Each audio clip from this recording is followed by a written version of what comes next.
성경 봉독 마태복음 26장 36절로 46절입니다. 마태복음 26장 36절로 46절. 제가 먼저 한 절 읽고 여러분이 한 절 교독하신 후에 마지막 46절은 함께 읽겠습니다. 이에 예수께서 제자들과 함께 겟세마네라는 곳에 이르러 제자들에게 이르시되 내가 저기 가서 기도할 동안에 너희는 여기 앉아 있으라 하시고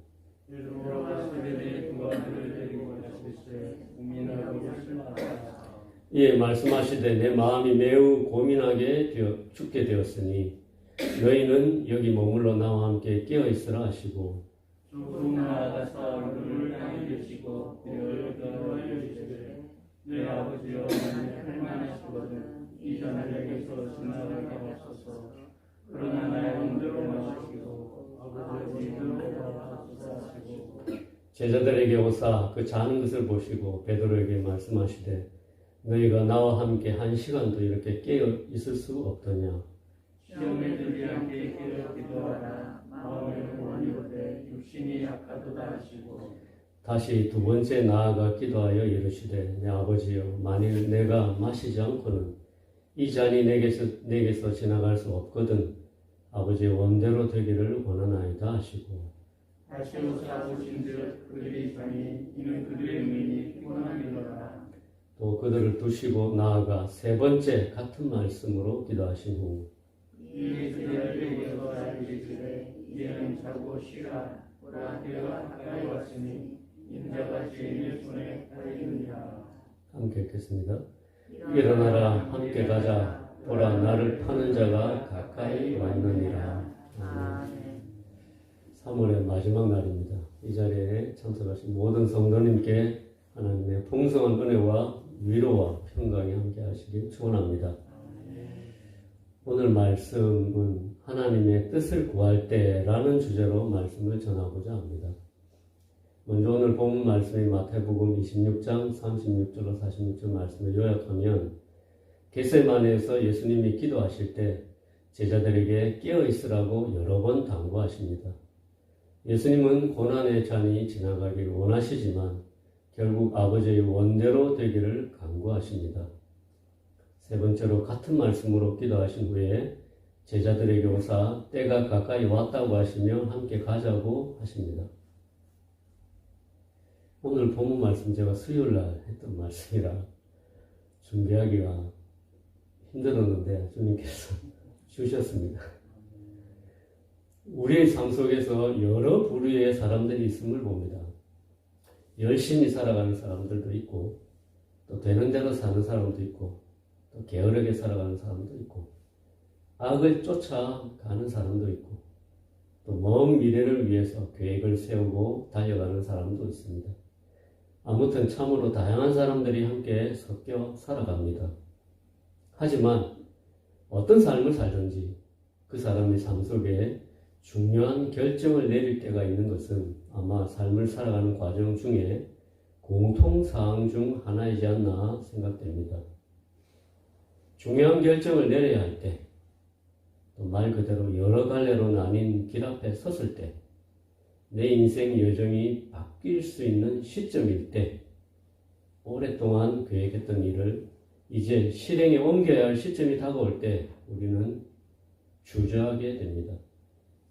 그 결정이 또 다른 삶의 여정으로 우리를 인도하기 때문에 섣불리 결정을 내리지 못할 때가 많은 것입니다. 오늘 우리 주님이신 예수님께서도 일생일대의 기로 앞에서 중요한 결정을 내리셔야 하는 순간을 맞으셨습니다. 주님의 그 결정이 얼마나 중요한가는 우리가 너무도 잘 아는 사실입니다. 그때 주님께서 다른 결정을 내리셨다면 우리는 지금도 칠흑 같은 흑암 속에서 삶의 무게를 짊어지고 아무런 소망 없이 생을 살다가 영원한 불못이 예비된 심판의 자리로 나아가야 하는 운명이었을 겁니다. 오늘 이 아침에 주님께서 보여주신 본을 따라서 우리가 우리 삶의 중요한 결정을 내려야 할 때 어떻게 하나님의 뜻을 구하고 하나님의 뜻을 쫓아 나아갈 수 있는가를 배우고자 합니다. 예수님께서는 30년 동안 변방의 나사렛에서 평범한 목수의 아들로 살아오셨습니다. 그 오랜 기다림의 시간을 보내신 후 공생애의 삶을 사셨습니다. 그리고 3년의 공생애의 끝에서 이 땅에 오신 이유이며 목적 중의 하나였던 십자가 대속의 기도에서 하나님 앞에 기도로 나아가셨습니다. 그리고 하나님의 분명한 뜻을 확인하고 싶으셨습니다. 주님의 삶을 들여다보면 주님께서는 많은 시간을 기도에 바치셨음을 알 수 있습니다. 그 기도의 시간 동안 예수님은 하나님의 뜻을 구하시고 또 하나님께서 당신에게 바라시는 것이 무엇임을 공감하시고 그 뜻에 순종하시기 위해서 자신을 쳐서 복종시키는 시간을 반복했음을 추측할 수 있습니다. 그리고 이제 그 마지막 종착역에서 마지막으로 하나님의 뜻을 물으셨습니다. 이 잔을 마시는 것이 하나님의 뜻입니까? 주님이 마셔야 하는 그 잔은 너무도 고통스러운 잔이었기 때문입니다. 마치 아브라함이 이삭을 바치라는 하나님의 명령을 받고 밤이 지나 아침이 오면 사랑하는 아들을 데리고 하나님께서 지목하신 곳으로 가기 전날 밤에 100세에 낳은 아들을 죽여서 인신공양을 해야 하는 그 기막힌 현실 앞에서 그리고 인간적인 생각으로는 도저히 납득하기 힘든 상식 밖의 명령에 순종해야 하는 상황 앞에서 이 길이 하나님의 뜻이 맞는지 참으로 옳은 길인지 고뇌하며 뜬 눈으로 밤을 지새웠던 것처럼 우리 주님께서도 당신이 받으셔야 하는 잔 앞에서 37절 보시면 고민하고 슬퍼하셨다고 하셨습니다. 그리고 38절에는 내 마음이 매우 고민하여 죽게 되었다고 하시며 주저하셨습니다. 주님의 잔은 그런 고통의 잔이었습니다. 하지만 그런 고통의 잔 앞에서 주님은 우리에게 본을 보여주셨습니다. 내 인생 여정이 바뀔 수 있는 지금까지 살아오면서 마음속으로 계획했던 것을 이제 실행해야 하는 어떤 중요한 기도 앞에서 예수님께서는 하나님의 뜻을 찾고 구하는 법을 우리에게 손수 보여주셨습니다. 먼저 주님께서는 제자들과 함께 겟세마네로 가셨습니다. 그리고 제자들에게 함께 깨어 있어 달라고 요청하셨습니다. 그리고 함께 기도하길 원하셨습니다. 여기서 계속 함께라는 말이 계속 나옵니다. 그런데 저는 이 말씀을 묵상하면서 난감했습니다. 이해가 가지 않았습니다. 여러분도 아시다시피 제자들이 누구입니까? 그들은 예수님이 십자가에 죽으실 것을 말씀하실 때도 자리 다툼을 하던 자였습니다. 그들의 관심은 십자가가 아니라 주님이 이스라엘의 메시아로서 로마를 무찌르고 나라를 세우실 때 높은 자리를 차지하기 위해서 혈안이 되어 있던 자였습니다. 그들에게는 높은 자리가 필요했지 기도의 자리가 아니었습니다. 그리고 그들은 주님을 요청해도 한 시간도 깨어 있을 수 없는 자였으며 육신이 연약한 자였습니다. 그런데 주님께서는 십자가 죽음의 전날 밤에 혼자 겟세마네에 가시지 않고 제자들을 데리고 함께 가셨고 함께 기도의 자리로 초청하셨고 함께 깨어있기를 바라셨던 것입니다. 바랄 만한 마음도 없고 바랄 만한 위인도 못 되는 제자들과 함께 하길 바라신 것입니다. 전도서 4장 9절 10절 말씀이 이런 말씀이 있습니다. 두 사람이 한 사람보다 나으면 그들이 수고함으로 좋은 상을 얻을 것이니라. 혹시 그들이 넘어지면 하나가 그 동물을 붙들어 일으키려니와 홀로 있어 넘어지고 붙들어 일으킬 자가 없는 자에게는 화가 있으리라. 분명히 말씀에는 두 사람이 한 사람보다 낫다고 하십니다. 홀로 있어 넘어지고 붙들어 일으킬 자가 없는 자에게는 화가 있으리라 말씀하셨습니다. 이것은 공동체의 소중함을 말씀하고 있는 것입니다. 주님은 우리가 공동체 속에 속해서 함께 웃고 함께 슬퍼하고 함께 기도하기를 원하십니다. 우리 눈에 우리 공동체 개개인들이 제자들처럼 주님의 뜻을 헤아리지 못하고 자신의 소욕만 쫓는 자들처럼 보여도 함께 겟세마네 동산에 갈 만한 자들이 아니라 보잘것없는 자들처럼 보여도 육신이 약해 한 시간도 깨어 기도할 수 없는 영적인 어린아이여도 그리고 삶에 지쳐서 눈꺼풀이 무거워 따라오지 못하는 자여도 함께 공동체를 이루어 기도하길 원하시는 것입니다. 개인적으로 또 독단적으로가 아니라 이런 공동체 속에서 하나님의 뜻을 찾고 하나님의 뜻을 구하고 하나님의 뜻을 따라 나아가라고 제게 말씀하시는 듯 했습니다. 잠언 18장 1절을 보시면 무리에게서 스스로 갈리는 자는 자기 소욕을 따르는 자라 온갖 참 지혜를 배척하느니라 라는 말씀이 있습니다. 하나님의 뜻은 그 개인에게만 유독 분명하게 주어지는 것이 아닙니다. 주님께서는 우리가 개인의 신앙만을 중시하고 개인의 뜻에 따라서 주님의 뜻을 구하며 독단적으로 행하길 바라시지 않습니다. 오히려 각 개인이 동일한 성령으로 하나 된 공동체의 뜻을 존중하고 공동체 속의 믿음의 선배들의 조언을 귀히 여기며 함께 뜻을 정하고 그 뜻에 따라 순종하길 바라십니다. 그래서 주님은 우리를 믿음의 공동체로 부르셨습니다.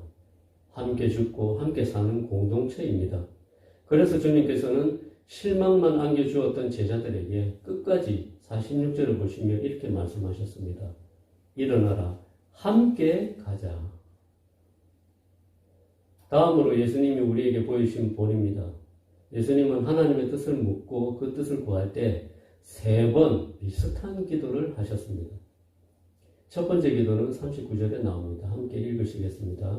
시작.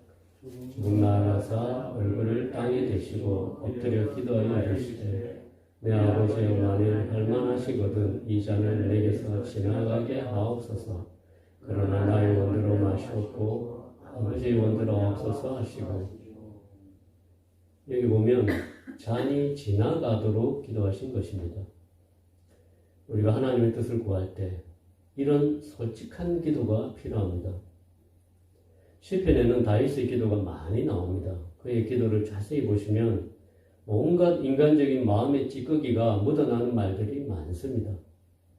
원수를 저주하는 말들, 적을 무찔러 달라는 말들, 자신의 죄를 슬퍼하는 말들, 마음속에 품은 것을 다 드러내는 말들이 절비합니다. 시편 61편 8절을 보시면 백성들아 시시로 그를 의지하고 그의 앞에 마음을 토하라. 하나님은 우리의 피난처시로다. 토하라고 하십니다. 말 그대로 오바이트를 말합니다. 다 털어놓으라는 말씀입니다. 주님께서는 이렇게 솔직한 기도를 하셨습니다. 그리고 두 번째 기도는 42절에 있습니다. 이 잔이 지나갈 수 없다면 담대히 마실 수 있도록 기도하셨습니다. 고린도전서 10장 13절을 보시면 사람이 감당할 시험 받기는 너희가 당한 것이 없나니 오직 하나님은 미쁘사 너희가 감당하지 못할 시험 당함을 허락하지 아니하시고 시험 당할 즈음에 또한 피할 길을 내사 너희로 능히 감당하게 하시느니라. 예수님은 피할 수 있는 길을 안 주신다면 능력을 주시도록 기도하신 것입니다. 그리고 마지막 기도는 44절에 나옵니다. 세 번째, 같은 말씀으로 기도하셨다고 합니다. 그리고 이후에는 기도를 멈추셨습니다. 기도를 멈추시고 실행으로 옮기시는 모습이 뒤의 말씀에 나옵니다. 말 그대로 더 이상 기도의 자리가 아닌 것입니다. 출애굽기 14장에 보시면 모세가 이스라엘을 데리고 애국을 담대히 나오는 장면이 있습니다. 그때 행진하다가 홍해를 만나게 됩니다. 또한 그들의 뒤에는 바로가 군대를 이끌고 이스라엘을 다시 잡으려고 뒤쫓는 장면이 나옵니다. 앞에는 홍해가 가로막고 있고 뒤에는 자신들을 다시 종으로 잡아갈 바로의 군대가 뒤쫓고 있을 때 하나님께서 모세에게 하신 말씀입니다. 출애굽기 14장 15절 16절에 여호와께서 모세에게 이르시되 너는 어찌하여 내게 부르짖느냐 이스라엘 자손에게 명령하여 앞으로 나아가게 하고 지팡이를 들고 손을 바다 위로 내밀어 그것이 갈라지게 하라. 이스라엘 자손이 바다 가운데서 마른 땅으로 행하리라. 너희는 어찌하여 내게 부르짖느냐고 하셨습니다. 이제는 부르짖을 때가 아니라 실천할 때라는 것입니다. 기도의 자리에서 나와 앞으로 나가라는 말씀입니다.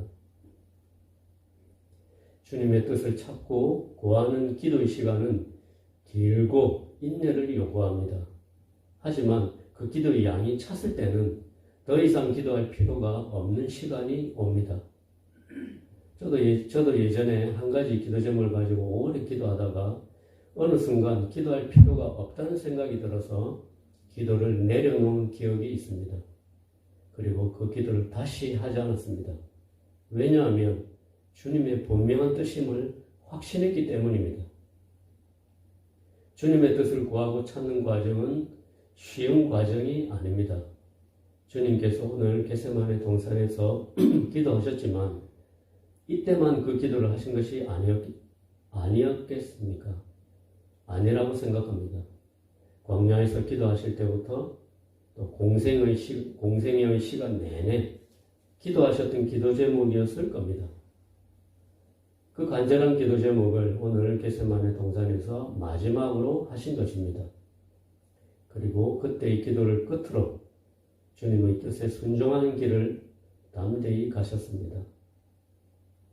오늘 아침에 말씀을 통해서 주님의 뜻을 구하는 방법을 묵상해 보았습니다. 주님의 뜻은 개인주의적인 신앙보다 공동체와 함께할 때 더욱 선명해집니다. 또한 주님의 뜻은 마음을 토하는 솔직한 기도 속에서 선명해지기 시작합니다. 그리고 연속되는 인내의 기도를 통해서 주님의 뜻을 분별할 수 있는 능력을 받습니다. 그 힘으로 이제는 기도를 거치고 확신 가운데 그 뜻을 따라 담대하게 행하는 삶을 살아가는 모습으로 기도는 끝이 납니다.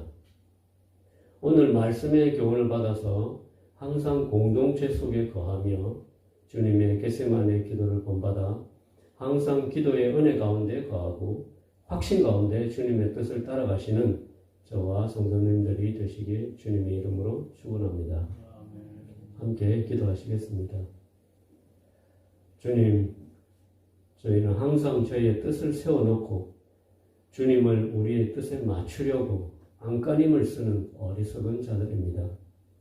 겟세마네 동산에서 예수님이 보여주신 그 기도를 본받아 늘 주님의 얼굴을 구하는 믿음의 공동체가 되게 도와주시옵소서. 예수님의 이름으로 기도드렸습니다.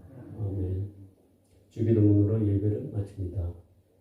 하늘에 계신 우리 아버지여, 이름이 거룩히 여김을 받으시오며 나라가 임하시오며 뜻이 하늘에서 이루어진 것 같이 땅에서도 이루어지이다.